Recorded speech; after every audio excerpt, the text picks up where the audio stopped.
Welcome back to my channel. आज हम बात करने जा रहे हैं ईपी बायो कंपोसाइट लिमिटेड के बारे में, जिसने एक वीक में सिर्फ एक वीक में 51% का रिटर्न निकाल के दिया अपने शेयर होल्डर्स को। ये कंपनी बनी 2020 में और कंपनी पॉलीमर प्रोडक्ट्स में है और प्रोवाइड करती है बायो टॉयलेट सॉल्यूशंस। और आज की डेट में इस कंपनी का शेयर प्राइस है 225 रुपए और आज ही इस कंपनी ने अपने शेयर होल्डर्स को रिटर्न निकाल के दिया 3.83% का। तो चलिए देखते हैं इस कंपनी के ओवरऑल रिटर्न को, फंडामेंटल को, शेयर होल्डिंग पैटर्न को और जानते हैं कि ये कंपनी फ्यूचर में कैसा परफॉर्म करेगी, रिटर्न देगी या नहीं यदि हम इस कंपनी में इन्वेस्ट करते हैं। तो आप देख सकते हैं एक वीक में सिर्फ एक वीक में इस कंपनी ने 51.16% का एक शानदार रिटर्न निकाल के दिया। यानी कि आज से ठीक एक वीक पहले इस कंपनी का शेयर प्राइस था 148 रुपए 85 पैसा और आज की डेट में आप देख सकते हैं इस कंपनी का शेयर प्राइस है 225 रुपए। यदि हम बात करें 3 महीने की तो यहाँ भी इस कंपनी ने अपने शेयर होल्डर्स को रिटर्न देना जारी रखा। सिर्फ 3 महीने में 26% का रिटर्न निकाल के दिया कंपनी ने। यदि हम बात करते हैं एक साल की तो यहाँ भी इस कंपनी ने अच्छा खासा रिटर्न दिया। हम ये नहीं कह सकते कंपनी ने बहुत शानदार रिटर्न दिया, पर फिर भी इस कंपनी ने 22% का एक अच्छा खासा रिटर्न निकाल के दिया। हर कोई जानता है कि 24 में मार्केट अधिकतर समय डाउन था, फिर भी इस कंपनी ने यानी कि ईपी बायो कंपोसाइट ने अपने शेयर होल्डर्स को 22% का रिटर्न निकाल के दिया। तो लॉन्ग टर्म शेयर की क्वांटिटी और पेशेंस मैटर करती है स्टॉक मार्केट में। आगे देखते हैं इस कंपनी के फंडामेंटल्स को।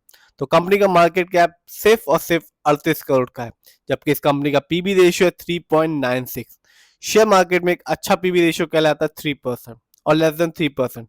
जब भी किसी कंपनी का पीबी रेशियो कम होता है तो कहा जाता है कि कंपनी का स्टॉक अंडर वैल्यूड है, और जब भी किसी कंपनी का पीबी रेशियो हाई होता है तो कहा जाता है कि कंपनी का स्टॉक ओवर वैल्यूड है।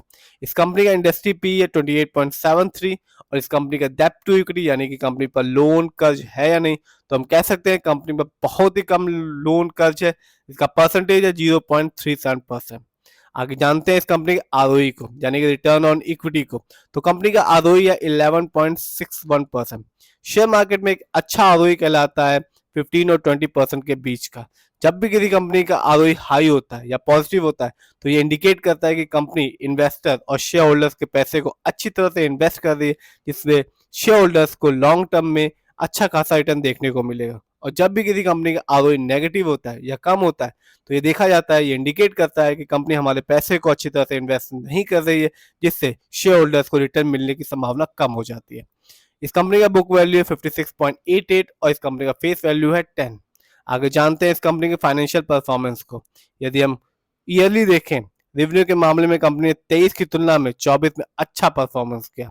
23 में इस कंपनी का रेवेन्यू था 7.30 करोड़, जबकि 24 में बढ़कर हो गया 11.74 करोड़। तो आप देख सकते हैं ईयरली रेवेन्यू में कंपनी ने अच्छा खासा परफॉर्मेंस किया। यदि हम बात करते हैं इस कंपनी के प्रॉफिट की, यदि हम 23 को देखें तो इस कंपनी का प्रॉफिट रहा 0.58 करोड़, जबकि साफ देखा जा सकता है कि 24 में कंपनी ने अपने प्रॉफिट को बढ़ा लिया और जनरेट किया 1.15 करोड़। बात करते हैं कंपनी के ईयरली नेटवर्थ की, तो 23 में इस कंपनी का नेटवर्थ था 8.41 करोड़, जबकि 24 में बढ़कर हो गया 9.56 करोड़। तो साफ देखा जा सकता है तीनों ही सेक्टर में रेवेन्यू, प्रॉफिट और नेटवर्थ में कंपनी ने 23 की तुलना में 24 में अच्छा परफॉर्मेंस किया। आगे जानते हैं इस कंपनी के शेयर होल्डिंग पैटर्न को। तो प्रमोटर की होल्डिंग सबसे ज्यादा है, यानी कि ओनर्स का पैसा, मालिक का पैसा अपनी ही कंपनी में सबसे ज्यादा लगा हुआ है। ये एक पॉजिटिव पॉइंट होता है किसी भी कंपनी के लिए, किसी भी इन्वेस्टर के लिए, किसी भी शेयर होल्डर्स के लिए, कि प्रमोटर की होल्डिंग सबसे ज्यादा होने से ये पता चलता है कि कंपनी में पैसा लगाने से फ्यूचर में एक अच्छा खासा रिटर्न मिल सकता है। तो इस कंपनी में प्रमोटर की होल्डिंग 70.08% की है, जबकि रिटेल्स एंड अदर यानी कि हम लोग का पैसा इस कंपनी में लगा हुआ है 29.92% का। ये कंपनी बीएससी में लिस्टेड है और इस साल इस कंपनी का हाई शेयर प्राइस रहा 230 रुपए और इस साल इस कंपनी का लो शेयर प्राइस रहा 122 रुपए। इस कंपनी का प्राइस बैंड है 10%। आगे जानते हैं इस कंपनी कुछ अच्छाइयों के बारे में। ये company almost debt free company, हम पहले बता चुके हैं। बात करते हैं कुछ कमियों के बारे में। तो कंपनी ने प्रॉफिट तो अर्न किया लेकिन अभी तक अपने शेयर होल्डर्स को डिविडेंड नहीं दिया। डिविडेंड का मतलब होता है जब भी किसी कोई भी कंपनी को एक अच्छा खासा प्रॉफिट होता है ईयरली या क्वार्टरली, तो कंपनी अपने शेयर होल्डर्स के साथ प्रॉफिट का कुछ हिस्सा बांटती है, जिसको कहते हैं डिविडेंड। इस कंपनी में डेटर्स डे भी हाई हैं जो कि 287 डेज। तो ओवरऑल देखें इस कंपनी में शेयर होल्डिंग पैटर्न बहुत ही अच्छा है, प्रमोटर की होल्डिंग सबसे ज्यादा बनी हुई है। फाइनेंशियल परफॉर्मेंस में 23 की तुलना में 24 में कंपनी ने अच्छा खासा ग्रोथ किया है। कंपनी का मार्केट कैप 38 करोड़ का है। कंपनी में कोई लोन कर्ज नहीं है, कह सकते हैं लोन बहुत ही कम है। आरओई भी ठीक है, 11.61% है। इस समय इस कंपनी का शेयर प्राइस है 225 रुपए। यदि हम एक साल को देखें तो कंपनी ने 22% का रिटर्न दिया। ये 3 साल को देखें तो कंपनी ने 26% का रिटर्न दिया। एक महीने में इस कंपनी ने 40% का रिटर्न दिया और एक वीक में इस कंपनी ने 51% का रिटर्न निकाल के दिया अपने शेयर होल्डर्स को। तो कंपनी रिटर्न दे रही है। फिर भी अपना पैसा लगाने से पहले खुद रिसर्च कीजिए, फाइनेंशियल एडवाइजर से राय लीजिए, फिर ही अपने पैसे को स्टॉक मार्केट में लगाइए। ये स्टॉक मार्केट है, तीन चार चीजें मैटर करती हैं। लॉन्ग टर्म इन्वेस्टमेंट, तभी आपको एक अच्छा खासा रिटर्न देखने को मिलेगा।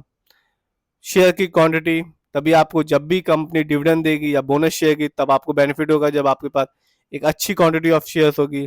और पेशेंस,